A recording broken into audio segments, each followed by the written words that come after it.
आप सभी को राधे राधे, जय श्री कृष्णा। दोस्तों, आज की लीला कथा के माध्यम से ठाकुर जी आज आपको बहुत बड़ा संदेश देने जा रहे हैं, तो लीला कथा को अंत तक अवश्य ही सुनना। लीला कथा ज्यादा लंबी हो जाती है, सभी भक्तों के कमेंट आते हैं कि आप ज्यादा लंबा वीडियो डालते हो, तो दोस्तों थोड़ी बात को समझाने के लिए उसे स्टार्टिंग से बताना पड़ता है, वरना आपकी समझ में नहीं आएगा। इसी वजह से वीडियो थोड़ा लंबा हो जाता है। आप थोड़ा स्किप करके देख लीजिए, क्योंकि हमें तो पूरा वीडियो बनाना पड़ता है। तो दोस्तों, आज की है लीला कथा हमारे साथ सीमा जी ने दिल्ली से शेयर की है। बड़ी ही प्यारी लीला कथा है, जिसके माध्यम से आपका बहुत बड़ा मार्गदर्शन होगा और ठाकुर जी की इतनी कृपा बरसेगी, आपकी हर मनोकामना पूरी होगी, आपके घर में सुख समृद्धि का वास होगा। सीमा जी कहती है कि मैं कुछ दिन पहले ही लड्डू गोपाल को अपने घर लेकर आई थी। पूरे विधि विधान के साथ, सारे नियमों के साथ मैंने अपने लड्डू गोपाल को विराजित किया।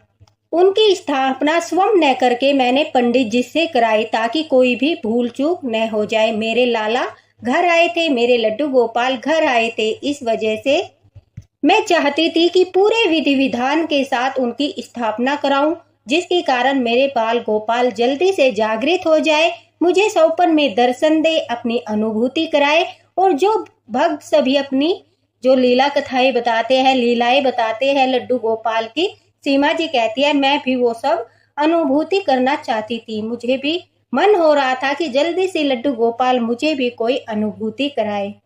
लड्डू गोपाल को घर में विराजित करने के बाद सीमा जी कहती है कि वही हुआ जिसका मैं इंतजार कर रही थी। मेरे बाल गोपाल लड्डू गोपाल जो है वो 15 दिन की सेवा के बाद जागृत हो गए। और इस बात का पता मुझे कैसे चला? मुझे सौपन में उन्होंने दर्शन दिए। मुझे सौपन दिखाई दिया जैसे एक छोटा सा प्यारा सा बच्चा, सुंदर मुख वाला, मोटे मोटे नैनों वाला, जिसका अद्भुत स्वरूप था, पैरों में पायल पहन के हमारे पूरे आंगन में डोल रहा है। उस बच्चे को देखकर ऐसा लग रहा था जैसे यह प्यारा सा छोटा सा बच्चा जो है सभी बच्चों से अलग है, अद्भुत है। उसके रूप को देखकर ही पता चल रहा था कि वह हमारे बाल कृष्णा जी है। और मैं सौपन में ही इतना प्रसन्न हो रही थी कि मुझे आनंद आ रहा था। जैसे ही मेरा सौपन टूटता है तो मुझे रोना आ जाता है।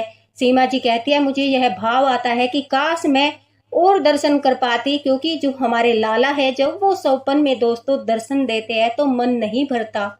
उनका इतना सुंदर मुख होता है, इतना सुंदर रूप होता है कि जो व्यक्ति के मन को मोह लेता है, और इंसान यह समझता है कि वह हर पल उसी रूप को निहारता रहे। वही सीमा जी के साथ हो रहा था। वह कहती है जब मेरी आंखें खुली तो मुझे अनुभूति हो गई कि ये मेरे बाल गोपाल लड्डू गोपाल थे, ये जागृत हो चुके हैं। और उन्होंने सौपन में यही संकेत दिया है कि मैया मैं जागृत हो चुका हूँ।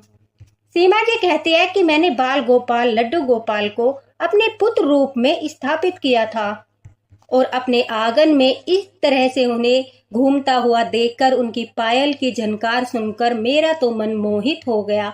और मुझे लगा कि बाल गोपाल लड्डू गोपाल से सुंदर इस संसार में कुछ है ही नहीं। अब सुबह उठकर लड्डू गोपाल की सेवा करते हुए बड़ा मन लग रहा था। बाल गोपाल से सीमा जी बातें कर रही थी कि लड्डू गोपाल लाला, तुमने आज सपन में दर्शन देकर मुझे तो धन्य कर दिया। ऐसा लग रहा है जैसे मैंने पहले जन्म में कुछ अच्छे कर्म किए होंगे, जिसके कारण आपने मुझे सेवा के लिए चुना। यह मेरा सौभाग्य है कि आपकी कृपा से मुझे आपकी सेवा का अवसर प्रदान हुआ। अब सीमा जी कहती है मैं लड्डू गोपाल की सेवा और भी अधिक भाव के साथ करने लगी। दोस्तों, जब हम लड्डू गोपाल की सेवा करते हैं और वो सौपन में दर्शन देते हैं या कोई अनुभूति कराते हैं, तो आपने देखा होगा किस प्रकार से हमारा भाव उनके प्रति बढ़ जाता है, प्रेम उनसे प्रति और अधिक बढ़ जाता है। अब सीमा जी कहती है कि एकादशी आने वाली थी और हमारे यहाँ से वृंदावन के लिए जो है बस जा रही थी। मैं वृंदावन जाना चाहती थी और अपने साथ लड्डू गोपाल को भी लेकर जाना चाहती थी, लेकिन यह संभव नहीं हो पा रहा था। और इसके पीछे का सबसे बड़ा कारण यह था दोस्तों, सीमा जी कहती है कि मेरे हाथों में बहुत अधिक पेन रहता है। तो मेरे जो लड्डू गोपाल है वो 21 नंबर के है, बहुत बड़ा विग्रह है। मैं लड्डू गोपाल को साथ ले जाना चाहती थी और मुझे इस बात की भी चिंता नहीं थी कि मेरे हाथों में दर्द हो जाएगा, लेकिन उनकी जो चिंता थी वो यह थी, आपको तो यह पता होगा कि वृंदावन में जो है काफी भीड़ भाड़ का माहौल रहता है। अब वह कहती है मुझे यह चिंता थी कहीं लाला मेरे हाथ से छूट गए, वो गिर गए, उन्हें चोट लग गई तो मैं जीवित नहीं रह पाऊंगी। और मेरे हाथ इतने कमजोर है कि अक्सर घर में भी सीमा जी कहती है मैं कुछ काम करती हूँ तो मेरे हाथों से सामान छूट छूट कर गिरता रहता है, तो इसी कारण मुझे डर था। जब मैं अपने बाल गोपाल को नहलाती हूँ, स्नान कराती हूँ, जब बड़ी सावधानी के साथ अपने हस्बैंड की मदद से मैं बाल गोपाल को नहलाती हूँ, लेकिन वो मेरे साथ वृंदावन नहीं जा रहे थे क्योंकि उन्हें ऑफिस का काम था और मेरा बेटा है और एक बेटी है, वो दोनों अभी छोटे हैं। तो सीमा जी कहती है इस डर की वजह से मैं लड्डू गोपाल को साथ नहीं ले जा पा रही थी कि वहां भीड़ भाड़ में अगर ठाकुर जी मेरे हाथ से छूट गए तो बहुत बड़ा अनर्थ हो जाएगा। तभी वह कहती है कि मुझे सभी लड्डू गोपाल भक्तों ने राय दी कि आप मानसिक रूप से लड्डू गोपाल को अपने साथ ले जाइए और वहां से उनके लिए अच्छे अच्छे खिलौने, उनकी पोशाक, उनके लिए बांसुरी, ये सब सामान लेकर अवश्य आना, तभी वे प्रसन्न हो जाएंगे और फिर आपसे शिकायत भी नहीं करेंगे। हम भी हमेशा जाते हैं तो अपने लड्डू गोपाल को मानसिक रूप से ही ले जाते हैं। और दोस्तों, मैं भी जब वृंदावन जाती हूँ तो मेरे पास भी 2 लड्डू गोपाल है, तो मैं उन्हें मानसिक रूप से ही अपने साथ ले जाती हूँ। अगर आप लड्डू गोपाल अपने साथ वृंदावन नहीं ले जा पाते तो इसमें डरने की आवश्यकता नहीं है। अब जब घर से निकलते हो तभी लड्डू गोपाल से प्रार्थना करिए कि हे लड्डू गोपाल, हे ठाकुर जी, जिस भी रूप में आप उन्हें मानते हो उसी रूप में, कि चलिए वृंदावन चलिए हमारे साथ, हम वृंदावन जा रहे हैं, आपके घर जा रहे हैं, हमारे साथ चलिए। तो ठाकुर जी कहते हैं मानसिक रूप से हमारे साथ जाते हैं। अब सीमा जी कहती है कि मैं भी वृंदावन चली गई और ठाकुर जी को इसी प्रकार से मानसिक रूप से उन्हें अपने साथ लेकर गई। वहां जाने के बाद अच्छे से बिहारी जी के दर्शन किए, पूरा वृंदावन घूमा। उसके बाद हम यमुना नदी पर भी पूजा करने के लिए गए, रमन रेती पर दर्शन करने के लिए गए। सभी जगह पर अच्छे से दर्शन करने के बाद जब हम घर लौट रहे थे, सीमा जी कहती है मैंने अपने बाल गोपाल लड्डू गोपाल के लिए सुंदर सुंदर पोशाक ली, उनके लिए मुरली ली, मुकुट लिया और उनका काफी सारा सामान लिया, उनके लिए खिलौने भी लिए। और मैं बड़ा ही प्रसन्न थी कि मेरे बाल गोपाल लड्डू गोपाल तो बहुत प्रसन्न हो जाएंगे, वो यह सब देखकर बड़ा ही खुश हो जाएंगे। अब बड़े उत्साह के साथ मैं घर लौट रही थी। सीमा जी कहती है कि घर लौटने के बाद मैंने बाल गोपाल लड्डू गोपाल को उनके सारे खिलौने, उनकी मुरली, उनका मुकुट, सभी चीजें उनके सामने रख दी और कहा कि देखो लाला, मैं वृंदावन से ब्रिज से क्या क्या लेकर आई हूँ। अब तो तुम नाराज नहीं होना, अब तो तुम प्रसन्न होना। मैं तुम्हें साथ लेकर गई थी लेकिन मानसिक रूप से लेकर गई थी। अब मैं तुम्हारे लिए इतने अच्छे अच्छे सामान लेकर आई हूँ, तुम यह सब देखकर खुश तो होना। यही बातें कर रही थी। अब सीमा जी कहती है जो बांसुरी और खेल खिलौने मैं लड्डू गोपाल के लिए लेकर आई थी वो सब उनके पास ही रखकर मैं घर का काम करने लगी। कुछ समय के बाद शाम हो गई। मैंने शाम का भोग लगाया, बाल गोपाल को भी भोग लगाकर उन्हें विश्राम करा दिया, उनका सभी सामान उनके पास रख दिया ताकि लड्डू गोपाल उन सब चीजों का आनंद ले सके। अब सीमा जी कहती है कि मुझे पूरा विश्वास था कि आज तो लड्डू गोपाल बहुत प्रसन्न है और वो सौपन में जरूर ही दर्शन देंगे, मुझे अनुभूति भी कराएंगे कि वो खुश है कि नहीं है। इसी आशा के साथ वह कहती है कि मैं भी सोने के लिए चली गई। लेकिन यह क्या, लड्डू गोपाल ने कोई भी अनुभूति नहीं कराई, न ही सौपन में दर्शन दिए। अब अगले दिन उठकर सुबह के समय मैंने बाल गोपाल को स्नान कराया, उन्हें वो सारी चीजें पहनाई जो उनके लिए लेकर आई थी। लेकिन जब मैंने बाल गोपाल को उनकी माला धारण कराई तो अचानक से जो है वो माला मेरे हाथों में ही टूट गई, उन्होंने धारण ही नहीं की। तो मुझे ऐसा लगा कि यह क्या अपशगुन हो गया, क्या लड्डू गोपाल को, मेरे लाला को माला पसंद नहीं आई, इस प्रकार से हाथों में माला टूट गई, यह तो बड़ा अपशगुन हो गया। और मेरे लड्डू गोपाल, मेरे लाला क्या खुश नहीं है? मैं उनके लिए इतने सारे उपहार लेकर आई। अब सीमा जी कहती है कि मन बेचैन सा होने लगा, अजीब सा महसूस हो रहा था। लड्डू गोपाल की मुख पर वो तेज, वो मुस्कुराहट भी नजर नहीं आ रही थी। मुझे ऐसा लग रहा था जैसे कुछ तो है, कुछ तो भूल हुई है। अब वह कहती है, ऐसे ही मुझे सेवा करते करते 4-5 दिन हो गए, फिर 10 दिन हो गए, फिर 12 दिन हो गए। इन 12 दिनों के बीच में लड्डू गोपाल ने न तो दर्शन दिए सौपन में, न कोई अनुभूति कराई, जिससे मेरा मन बहुत अशांत हो रहा था। मैं परेशान थी, क्योंकि जो भक्त एक बार लड्डू गोपाल की अनुभूति कर लेता है दोस्तों, और उनके सौपन में दर्शन कर लेता है, तो वो बार बार जो है उनके दर्शन के लिए तड़पता रहता है कि मेरे ठाकुर जी दर्शन दे दे, मेरे ठाकुर जी अनुभूति करा दे। उससे हमें लगता है कि ठाकुर जी हमारे साथ है। अब वह कहती है कि लाला, ऐसी क्या भूल हो गई जो आप मुझसे इतना रुष्ट हो गए? मैं आपको वृंदावन नहीं लेकर गई, कहीं यही तो कारण नहीं है? कहीं यही तो भूल नहीं है? अब सीमा जी बहुत परेशान थी।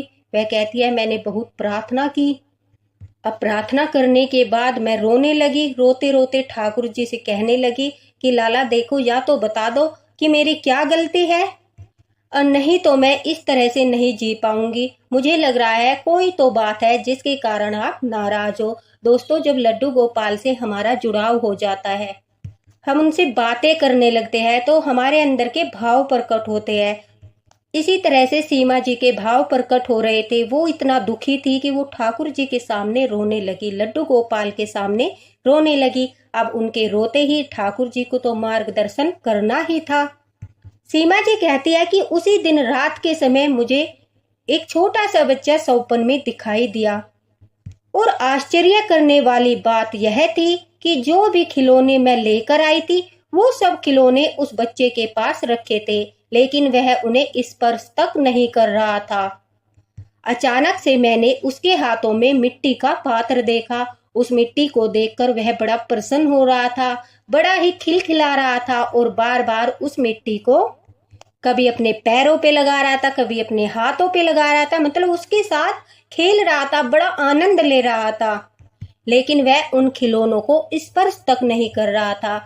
अब सीमा जी कहती है, अचानक से मेरी आंखें खुलती है और मैं इस बात को समझ नहीं पाती। मैं बड़ा परेशान थी कि मैं जो खिलौने लाई, उन्हें तो लड्डू गोपाल स्पर्श तक नहीं कर रहे, शायद उन्हें पसंद नहीं आए, लेकिन यह मिट्टी का क्या रहस्य है?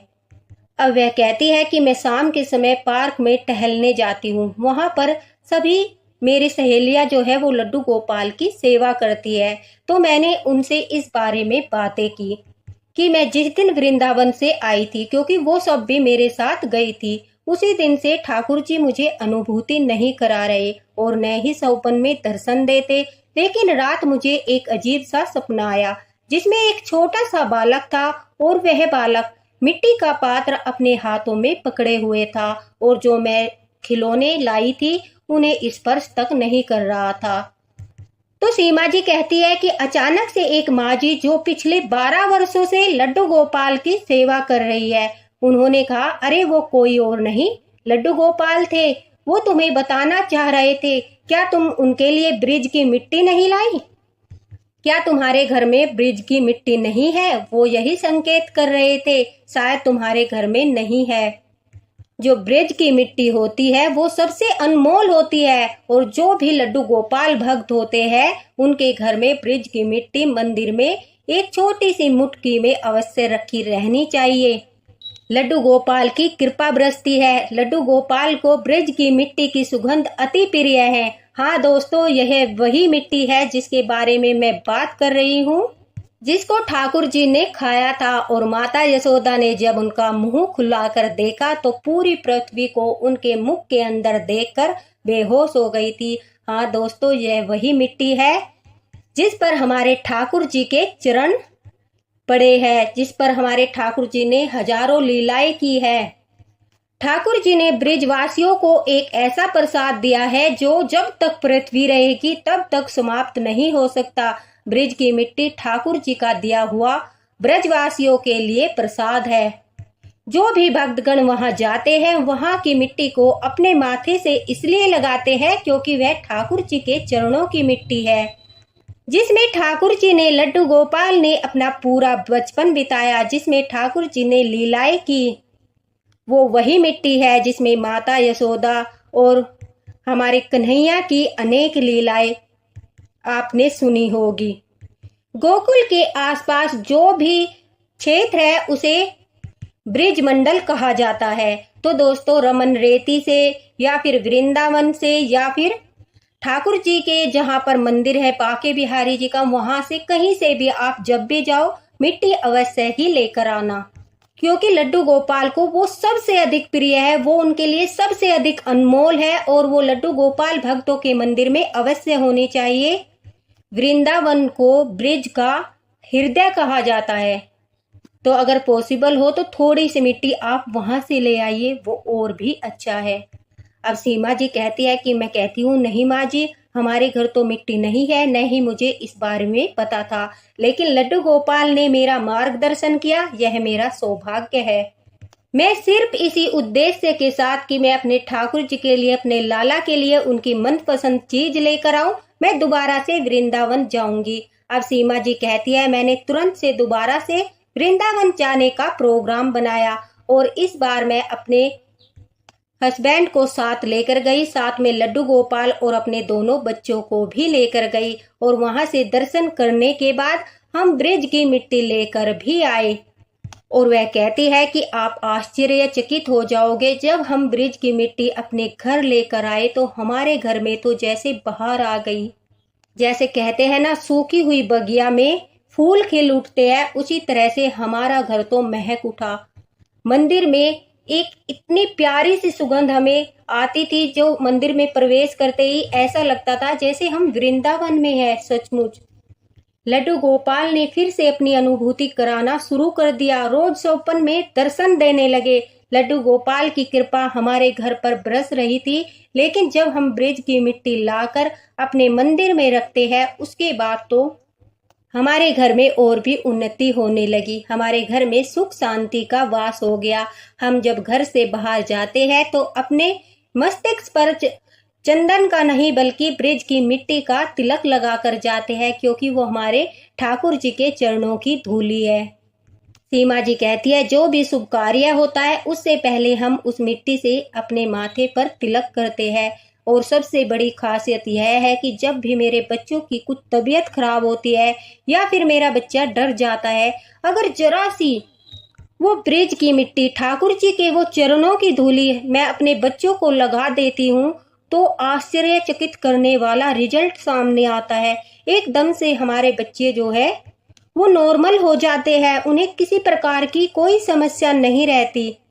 लड्डू गोपाल इतनी प्यारी प्यारी अनुभूति कराते हैं, इतने प्यारे प्यारे दर्शन देते हैं। सीमा जी कहती है कि जिन्हें देखने के बाद, अनुभव करने के बाद ऐसा लगता है जैसे कि सारा दिन बस ठाकुर जी के चरणों में बैठे रहो। संसार कुछ नहीं है, धन दौलत कुछ नहीं है, जो भी है बस ठाकुर जी है, ऐसी अनुभूति होती है। और मंदिर में तो ऐसा लगता है जैसे कि सचमुच ठाकुर जी विराजमान है, वो कभी इधर दौड़ रहे हैं, कभी उधर दौड़ रहे हैं, कभी खेल रहे हैं। सारा दिन ऐसी अनुभूति होती है जैसे कि हमारे लड्डू गोपाल जो है हर पल हमारे साथ साथ रहते हैं। सीमा जी कहती है कि लड्डू गोपाल ने इतना बड़ा मार्गदर्शन किया, वह जागृत थे। मेरा तो यह सौभाग्य है कि ठाकुर जी ने मुझे इस लायक समझा कि वो मेरा मार्गदर्शन करे। तो दोस्तों, अगर आपके घर में लड्डू गोपाल की सेवा हो रही है और आपके घर में ब्रिज की मिट्टी नहीं है, तो आप जब भी वृंदावन जाए, आपके आसपास कोई लोग जाए, उनसे मंगवा लीजिए या स्वयं लेकर आए। ब्रिज की मिट्टी होना अत्यंत ही अनिवार्य है। उसके आने से ठाकुर जी बड़े ही प्रसन्न होते हैं। अगर आपके पास पैसे नहीं है, आप वृंदावन गए, वहां से आप कुछ नहीं खरीद पाए, वो थोड़ी सी एक छोटी सी डिब्बी आप ब्रिज की मिट्टी लेकर घर आ गए, तो ठाकुर जी के लिए जो करोड़ों के आप सामान लेकर आओगे ना, हीरे जवाहरात, सोने की चैन या पायल, उनसे भी बेशकीमती यह ब्रिज की मिट्टी होती है। तो दोस्तों, अगर आप वृंदावन जाओ, भले ही आप ठाकुर जी के लिए, लड्डू गोपाल के लिए कुछ मत खरीदो, लेकिन थोड़ी सी मिट्टी जरूर लेकर आओ, उसे अपने मंदिर में रखो। हो सके तो उनके चरणों की उस धूलि को आप अपनी तिजोरी में भी रख सकते हैं। फिर देखना ठाकुर जी की जो कृपा बरसती है, ठाकुर जी कभी नाराज नहीं होते, हमेशा प्रसन्न रहते हैं। और जब वह प्रसन्न होते हैं तो अपनी कृपा खूब बरसाते हैं। आप भी आनंद से भर जाते हो, उनकी अनुभूति करते हो, उनके सौपन देखते हो तो आपको भी आनंद आएगा। मेरे घर में भी ब्रिज की मिट्टी है और ठाकुर जी की कृपा से मुझे भी ठाकुर जी की बहुत प्यारी प्यारी अनुभूतियां होती है। तो दोस्तों, अगर यह एक बात और आपको नहीं पता थी तो इस लीला कथा के माध्यम से ठाकुर जी ने देखो आपका कितना बड़ा मार्गदर्शन किया। उन्होंने आपसे जितने भी चहेती चीज है उनमें से सबसे प्रिय चीज के बारे में आपको बता दिया कि ठाकुर जी को सबसे प्यारी ब्रिज की मिट्टी है। सीमा जी का बहुत बहुत धन्यवाद, जिनके कारण इतना बड़ा मार्गदर्शन हर लड्डू गोपाल भक्त का हुआ। दोस्तों, वीडियो को ज़्यादा से ज़्यादा शेयर करना कि सभी लड्डू गोपाल भक्तों तक यह जानकारी पहुंचाए और वह भी चरण रज लेकर अपने घर में ठाकुर जी का आशीर्वाद प्राप्त करे। वीडियो को लाइक अवश्य करना। आपके भी घर में सुख शांति बनी रहे, ठाकुर जी की कृपा बनी रहे। इसी के साथ राधे राधे, हरे कृष्णा। मिलते हैं अगले वीडियो में।